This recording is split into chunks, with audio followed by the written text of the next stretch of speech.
Well, welcome to this edition of the DHF podcast. My name is Rick Grace. I have the pleasure of serving as the DHF church liaison. And with me today are two people who are becoming friends, and now that I'm getting to know you guys a little bit more. It is so good to have you with us today. So God bless you both and welcome. Thank you. Yeah, thank you. We are happy to be here and just talk about what God has been doing, and we call it 1040 window. Great to get to know you and Nancy better too, Rick. It's been a joy. Oh, that was absolutely delightful. We so enjoyed having you guys over. No, Yeah, we're hospitable Americans. What can we say? I know. We'll bring our jammies the next time. Now, that may be pushing the limit, but we'll go from there. Oh, I forgot. Well, I want to welcome you guys back. It was so good to have our initial conversation with you and to talk and learn a little bit just about who you are and how God brought you together and how he has been using you. But we introduced a concept the last time we visited that it struck me after we got done that maybe some of our listeners or viewers are not as familiar with that concept as maybe certainly you are and as I am as well. Because we talked about the 1040 window. So let's pick it up at that point and define that for us. What exactly is the 1040 window? And just tell us some of the maybe the demographics behind that. 1040 window, basically, we call it, its name is done, North Africa, Middle East, and Central Asia. It's about 29 countries involved in that. So, and it's used to be, well, you don't need it, used to be. So it's North Africa, Middle East, Central Asia. Mm-hmm. That's the kind of main meats, and it's 29 countries involved with that. What about the population? How many people would live in that area? In the whole area, it's about a little over 1 billion. So 1/7 of the world's population lives in that 1040 window. Mm-hmm. Yes, and 95% of that 1040 window are unreached people groups. Okay. Now let's make sure everybody knows what you mean by that terminology. What means, yeah, they don't like unreached people groups. That means they don't have churches. They don't have Less than 2% of the population are believers. So no churches, no Bibles, no believers. Well, they do. There is, but it's how do you call it? By percentage, yeah. Mm-hmm. So every nation who lives in that area, less than 2% of the population or the country numbers are Christians. Mm-hmm. They've determined that it takes at least 2% of the population of a country or a people group to influence that people group. So that's why they still consider them unreached. There's the it's a UUPG. There's another step is that there are people groups that don't have Bibles, no Christians, no churches, no access to the Bible. Wow. Yeah, they are in the same region. They're like even more like not just unreached. They're completely. That is like it's about 3,000 people groups that completely doesn't have an access, no Bible, no language skills like that. Mm-hmm. So in the Bible, when it says a nation, the word is ta ethne, which means people group.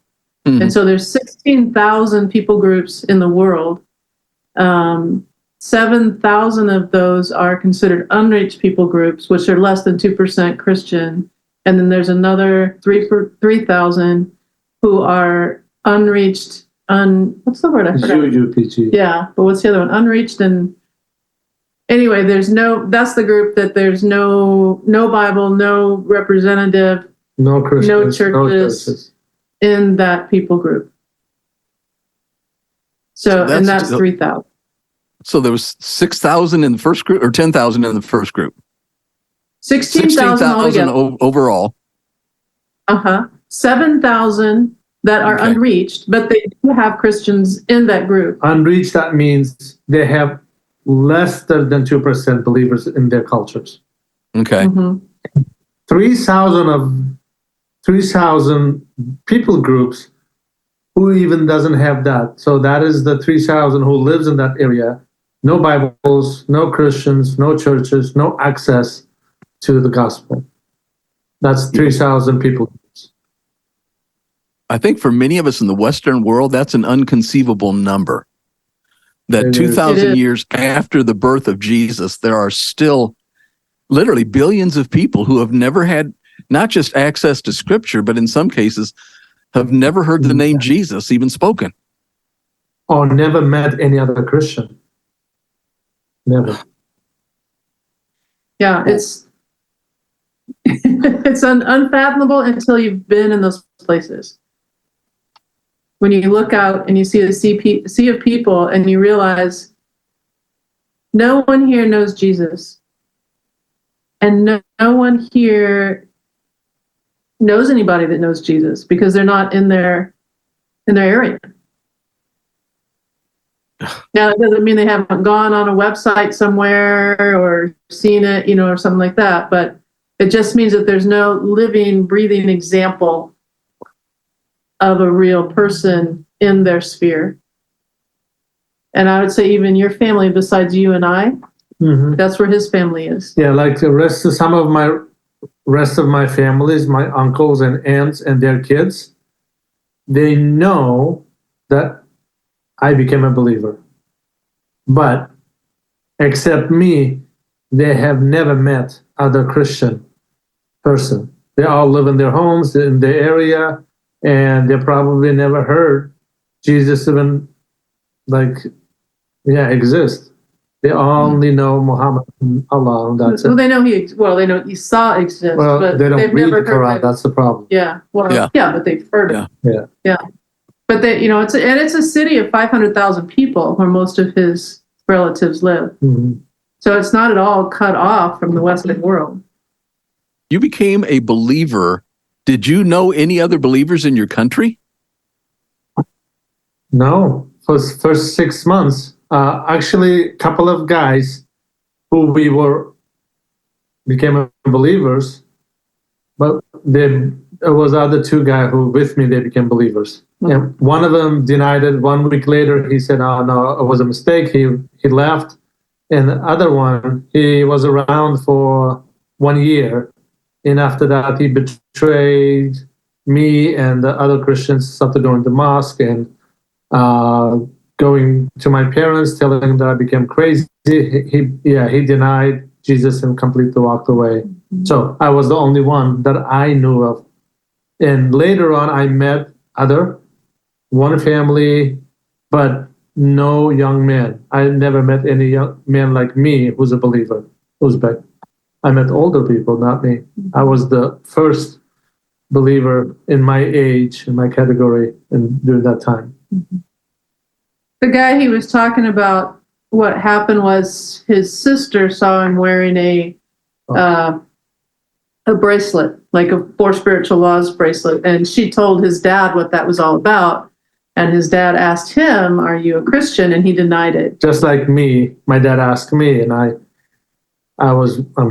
dad tried to kill me, and his dad did the same thing. They're going to try to kill him, but he said, "Okay, I don't believe in Jesus," and he started going to mosque, and I don't know. It just... Meeting with a mullah who twisted a lot of things in his head, and yeah. It's just like living the book of Acts all over again. It really is, because you go in and you are the first ones. You know? That's the thing. Is like with the disciples, they were the first ones that went in. Actually, he came to my home and told my mom and dad that I was involved in the cult and they need to rescue me. And that's where my dad started doing more research, and he went to the local mullah who said, "Oh, okay, let me study this material and we'll see what we're going to do with your son." A week later, the mullah told my dad, "Well, looks like they believe in this guy, Jesus, he's in the Quran, but we cannot do anything about it. Bring a picture of your son, we'll take care of him." And my dad's like, "What you going to do?" So, "Oh, we'll kill him for you. we don't want Uzbek guys become believers like this. So there we have it. That's and I had a persecution from that too.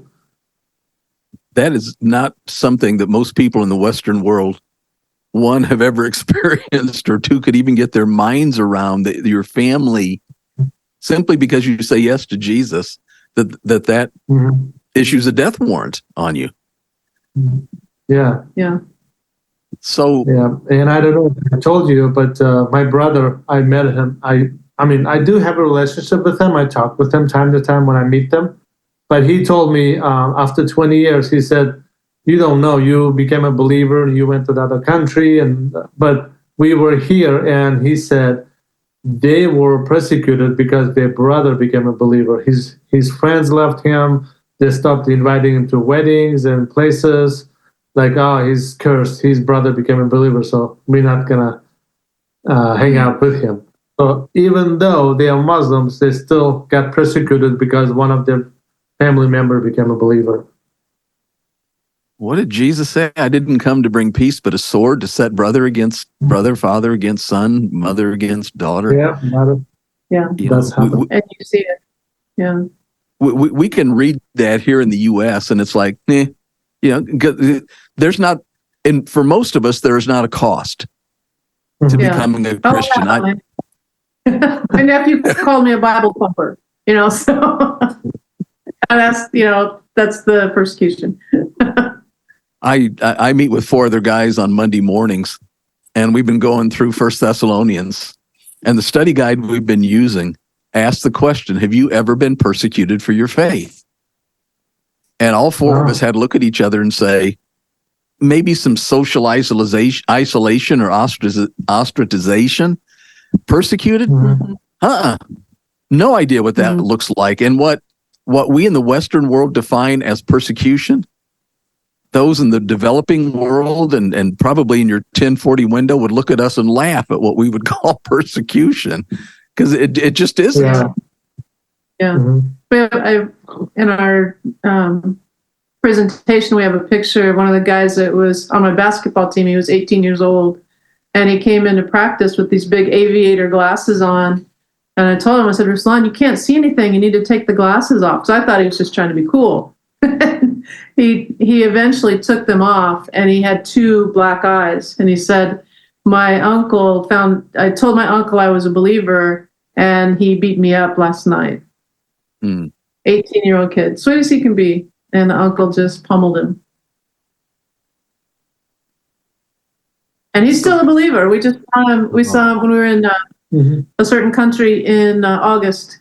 We saw him. He's doing great. He walks with the Lord. Has a son, married, goes to church. Had invited some students that were going to a youth conference to live at their house, and just cool to see that. To see him still walking with the Lord and going strong. Because I can guarantee you in the U.S. on a rainy day, church attendance drops by 10% because people don't want to get wet for Jesus. And here you've got a young man who just, ugh. All right, enough bashing of the Western church. And it's not been you guys, it's been me.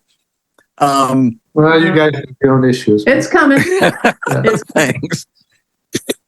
So what is going to make, well, first off, kind of describe again what your ministry is going to be, because you are working in that window. So share as much as you can what your ministry is going to look like. Yeah, my predominant audience are influence area that I'm going to be working with.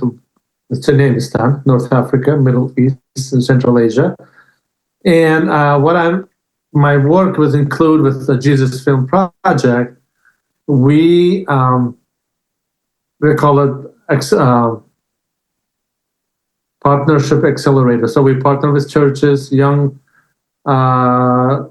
church planters and home group leaders, and train them an extra tool that they can use Jesus Film to reach their people. So I'll be traveling and we do training through our Jesus Film Project, how they can use this movie, which is translated for more than 2,000 languages, and they can basically start with a home group, small group. They're going to watch the film together and discuss about what they saw and share with them. And when they become a believer, they send them out and start a new church, a new building. Not building, they don't really consider on buildings, but basically multiplying new churches. And when we say churches, it's like home groups. They're underground home groups, small home group churches. 2, 3. Just we had a couple months ago, we had a new group evolve. A mom and a son became a believer. They both got baptized, and they started inviting their relatives and neighbors. And they have 12 people in one small home group. That just a new church was born in like 2 months ago. So now they're going through the program. They're studying the book of Luke through a movie. And when they've done that, and they're gonna go out and share with the neighbor, find the men of peace, and then continue. It's a lot of details, but it's a really good program how to start and continue on the new church and have multiplication in it. And again, just to recap for some of our listeners that may not be aware, the Jesus film itself is nothing but the Gospel of Luke. Yes, no, that's and correct, the right? majority of the film, it's, yeah, pretty much everything Jesus says comes out from Gospel of the book of Luke. And it's, of course, narrator adds some things like, oh, he's going here, he's going there, but most of the majority, when he speaks about the parables, when he heals the little girl, and all that is exactly, the words are exactly same as in the book of Luke. And they can see it, they can hear it, and basically pretty much they're seeing the small picture of what happened 2,000 years ago, what Jesus did, and exactly how the book of Luke. So that's pretty amazing. And they can sit and talk, discuss about, hey, what did you see when he's healing this girl? I saw this, so because you have to understand, those people, they never heard about who Jesus is. That's first time they're listening and hearing, oh, who's this guy? Why he's doing miracles? Can we talk about him? And just conversation is just, you cannot even believe what kind of conversation. Because I became a believer watching the Jesus film. And one of my questions was, why they killed him? Looks like he was a pretty good guy. Through the whole movie, he's healing everybody. Everybody loves him. He has 12 guys following him around. And he's, he's breaking all the stupid laws they have. And it's like, wow, this guy is a revolutionary. Why they killed him? That was my question. And of course, they told me, like, because of the sin of man. It's like, oh, wow, that makes sense. So for me, it was a breakthrough. It's like, wow. And I know this is just a movie, but I know it historically happened. That's just something I never heard before. In addition to the social isolation, there we go, that can come to a family, I'm guessing in many of the countries in that 1040 window, it's illegal to become a Christian. Is that correct? Yeah. Oh, yeah. Some other countries are completely illegal. You cannot convert to other religion. You have to be a Muslim. If you convert, you betray your people. And it's not only the idea, but it's because it's a shame-based culture. Even the family, relatives, and everybody will ostracize you because you betrayed them. They and like almost everybody that I know who Muslim background believer, we call it MBB, a Muslim background believer, they had some kind of persecution. And even before me, it was two or three, I think 5 years before me, it was a family who became a believer through a German Baptist church. And they stoned the dad in front of everybody, the whole neighborhood. He was a pastor. And the neighborhood came and stoned him in front of the kids and wife. And mom and kids, they moved away. They evacuated them somewhere. But so, and no persecution or anything. It just, people came and stoned. So it's sometimes, it's radical. So in a lot of these countries, you can be a Christian which means you probably weren't a part of that people group to start with. But if you become a Christian and change your faith, then like he said, you're a traitor to their nation and you're sinful, more sinful. And you got to understand, some of the countries, they still today, they follow Sharia law in that region. And you know which countries I'm talking about, several of them. They follow Sharia law. So they still have executions today. They for stealing stuff, they cut your arms off, or they cut your head off. So that is still in the country level. Judicial punishment is death for changing or for betraying your religion. Still today, in those countries, it's a Sharia law. Homosexuality is. Homosexuality, they will hang you for sure, and the rest of the family. It still stuns me that there are some on the left in America that want to side with Hamas and those kinds of groups, and it's like, don't you understand? If you went to their country, they would kill you. Do you not get that? But anyway, I think ignorance. It's ignorance. They don't know, I think, or they deny it. It's just like, I can't believe anybody would do that. No, we'll go on over. It's what Paul argues in Ephesians 2, that they've been blinded by the prince of the power of the air. There's such a delusion, such a deception. But when we were visiting with you guys the other night, well, let me phrase it as a question. What indications do you have that the Lord is already active in that area and is preparing the way for your ministry? Oh, well, one of the main things through our organization that we work for, Campus Crusade for Christ, we call it CREW. We have today in the North Africa, Middle East, and Central Asia, we have 793 missionaries who's working in that area. Only 793 for 1 billion people. For 1 billion. Wow. Over 1 billion. 793 missionaries.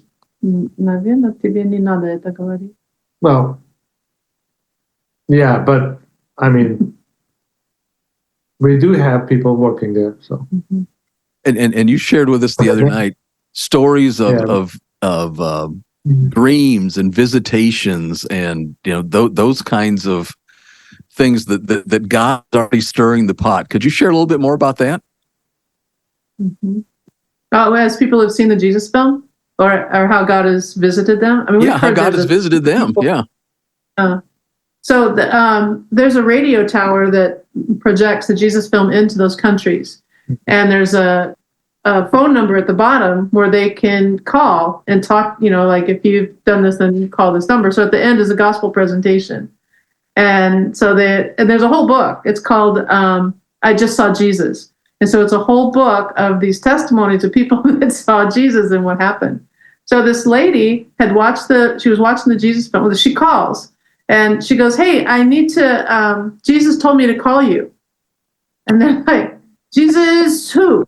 "It's Jesus. He came to my door." They're like, What Jesus came to your door? The guy in white, the guy from the movie. They're like, "No, he was in the movie. No, he came to my door. He knocked on the door. I opened the door and he came in. And he explained to me, I asked him into my life, and that I can call this number and find out more."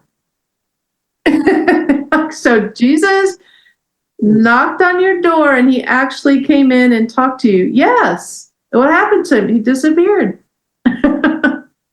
But he told me to call you to find out more. So I'm calling. Like, okay, here's the material, how you can grow, and we'll be in touch. I know it's really hard to believe for Western cultures, but can you imagine a place completely dark and nobody know? And of course, and if you know Bible, if you read your Bible, of course Jesus is going to work in there. Of course he's going to be going to people's dreams, and because people are simple. We said no. Most of the people said, "No, I'm not going to follow him. I'm going to live my own life." How many? in the world, 8 billion people, only 2 billion identify as self as a Christians. And rest of this 5 billion people, they denied him. And of course, they don't want to know him. So Jesus comes to people in the dreams. I have seen him in my dream. When I became a believer, I didn't know if it's, I knew I trusted in him, but personally, I was having nightmares. And in my nightmare, I will be like in the dark tunnel, and I'm looking up. It's a small white hole, and I can try to reach it, but I never can reach it. And went on for like a month. And that was the period when I became a believer, and those people left, and I didn't know anybody. And so finally, I had those dreams. And one night, I was just outside chopping wood, and I was just talking to Jesus. You know, I can't tell anybody just because this point I was just 3 or 4 months believer, and I didn't tell anybody I'm a believer. So I was chopping wood and just talking to Jesus, and I said, I want to know who you are, and show me if you're real. So it's a one big wind blow comes in, and I have this voice. I can hear it says Mata Yet, which means, it's in my own language, but which means Matthew 7:7. I had no idea what Matthew 7:7 is. I even didn't know. I was like, what is that? What is that? And I thought about it, and somebody later on gave me a Bible. And I was like, I opened the Bible, and I see the names, I see the verses, and I was like, oh, this is maybe what it is. I'm looking through, it's like, oh, this is a Revelation, this and this, Luke. So I find this Matthew 7:7, and it says, you know what it says? It's one of my favorite verses. Whoever knocks, the door will be open. Whoever seeks will be find. And I was like, that was me. He was just talking to me that I had no idea. So that night I had a dream again, and but the light was closer. So, and I can almost reach the light and get out of this dark hole, and I can see the white hand, I guess it's bright, really bright. Hand comes in through, and I touch his hand, he pulls me out, and I woke up. And I like, wow, what was this? And after that, I never had that dream again. I knew that was Jesus kind of pulled me out of that dark, and finally I have seen he is the real God. And just, imagine. So it's even me during that hard time, he came to my dreams and assured me that he is real, and he's going to pull me out of that dark place. Yeah, and that shouldn't surprise any of us. Joel prophesied in the 8th century BC that your young man will dream dreams and your old men will see visions. And, so when God begins to move in fulfillment to his word, I don't know why we should be surprised. You mentioned knowing your Old Testament, Ecclesiastes 3, God has placed eternity in the hearts of all people. And there's so he's already breaking the ground, touching the eternity that's already in the heart of that person, so that when you're there to present the gospel through the Jesus Film Project, or Lisa, your ministry is going to be a little bit different than that. But however that ranges out, God has already been there to prepare the way. And then you guys, you get to come in and are privileged then to help introduce people to Jesus. So just in a nutshell, what's your ministry going to look like? He does. So he'll find the people or the groups that, like a church planner who wants to have a strategy to reach people. So my team will come as a part of this too. We work together. We actually do the teaching of the strategies. And so we're teaching and training how to do it. So like what we're talking about with the particular strategy we're using right now, it's called Knowing Jesus. And we, you have a Paul, who's the person who wants to do it. You have a Timothy, a guy you're discipling, or a girl, and then a man of peace. So you look around and you find a place where no one's working, which where we work is not very hard. So you find an influencer and a man of peace, like someone who is not a believer, but they're open, like you're talking about, like they're open to spiritual things. And so you say, hey, would you like to invite some of your friends over and we're going to watch a movie? And so they come over and they watch a movie, the Jesus film, and some may come to Christ, some may not. And you say, well, would you like to get together for the next 17 weeks, meet together once a week, and we'll talk about what this movie is? And they'll say yes. And so that's you start the group. And then for 17 weeks, you go through that. At the end of the 17 weeks, your Timothy has now been through the process, and he's going to go and start his group and plant another church. And so like Ruff said, this group that we went to in the spring, in May, before we came, they said they wanted to try the strategy to start a church. And so we didn't know that. So we would have been our best behavior. But so, so we taught them. And the teaching team the teaching team came and taught them. And then, we check up with them, do Zoom calls and personal calls with them. And by October, they opened the new church. And so now they want to do another session in January to have 30 more people trained in this curriculum, and have trained 2 or 3 of their people to be trainers, so that they could go into 2 very close countries where completely close country. Finally, then you and I would be dead really quick. Because they have connections and they have relatives and they have a border with those places. So they can just go there. They look like them. They look like me.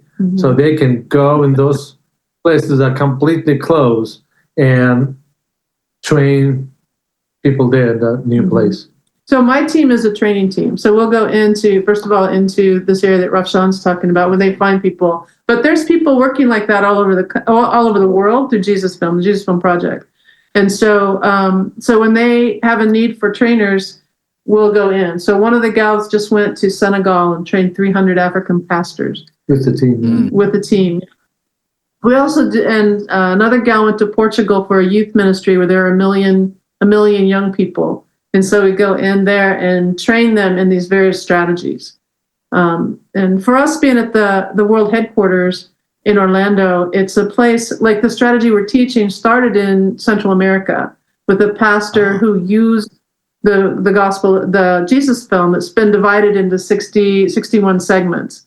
And so he's the one that developed, it's called a missional group. And it's funny, part of it is called an obedience-based Bible study, which you would think kind of oxymoron, but it's not, right? So within the study, you watch it and then you share what you observed, and then there's some questions that go with it. And then the final part is what do you want to apply to your life as a result of seeing this? And who do you want to tell about that? Next week. And so next week you come back together and you share what I applied and how that went, and then who I shared what I learned with. And so that a home group is not just a home group to be a Bible study together for the next 20 years. It's a home group that's going to multiply and divide. And so that training from Central America, I think he told our staff about it. They brought it back and made it into a training with books and things like that we could export to other places. And it's just catching on like wildfire. And so there's several strategies that we've been able to do, but it's developed there and then goes out to the world from the world. And so, you ask about why we think God's working in this area. I think he's developing the kind of strategies and materials that can be used to reach a wide number of people. And it's probably not going to be the white Anglo-Saxon that do it. It's got to have to be a person from their culture. Because if you go in and you build, you build your church and you say, okay, doors are open, come in, they'll burn it and hang you up. So mission over, so yeah. So I think God is providing the materials. We also use like projectors and tablets, SD cards, that these things can go in and people can use them. Yeah. But one of the things that was almost completely missed by the American church is somewhere around 1992, 93, somewhere around there, so around 30 years ago now. The average Christ follower in the world was non-Western and non-white. Mhm. Mhm. And that's a stunning fact for a lot of Western Americans or Western believers to try to get their mind around. And that just went right by us. And for some reason, we still think we're the norm. And we're not. We're the minority. Yeah. But It is. it's a picture of what John says in the Revelation, that every tribe, every nation, every tongue will be Mhm. in the presence of Jesus, and we will be with them and celebrating who he is and what he has done. Mhm. Guys, any concluding postscripts you want to conclude with before we shut this down? Mm. I would say, going off what you said, Jesus said, we are talking about the end of the world and where that's going to come and all that. And he said, the good news of the kingdom will be preached to all the nations or people groups, and then the end will come. Yeah. So, Amen. if you want the timeline, there it is. We don't know when that'll be, but we're at least on the 30-yard line. There's a stunning verse in 2 Peter 3 where Mhm. Peter writes to the church, and it's written as a word of encouragement. In essence, that as you look forward to the day of Christ coming, and as you look forward to the day of Christ and speed its coming, Mhm. that's a stunning application that Peter's Mhm. implying in the first century. God's waiting for us to get our job done. Mhm. Mhm. And our job is to go to every nation. So thank you guys for responding to the call of God. And if anyone listening to our podcast or viewing it online, because of the sensitivity of their ministry, if you are interested in learning more, I'm going to ask you to contact me, Rick Grace, at Disciple Heritage Fellowship. My email address is rgrace@discipleheritage.org. If you are interested in learning more in their ministry, make that contact through me, and then I will forward that on to these two servants of God, and then they'll be able to follow up after that. Well, guys, again, thank you for taking part of the afternoon to sit down and visit with me. Can't wait for this to get out for our viewers and our listeners to hear. God bless you guys. Thanks for listening to this episode of the DHF Podcast. The DHF Podcast is a ministry of Disciple Heritage Fellowship. You can learn more about that by going to discipleheritage.org, where if you benefit from this ministry, you can also equip us to continue there. Disciple Heritage Fellowship is a fellowship of over 150 churches supporting one another, and we hope also supporting you. And if this ministry and this episode has been a blessing to you, we'd love a like, a comment, a subscribe, and of course, a share with your friends. All right, thank you very much, and we'll catch you on the next episode.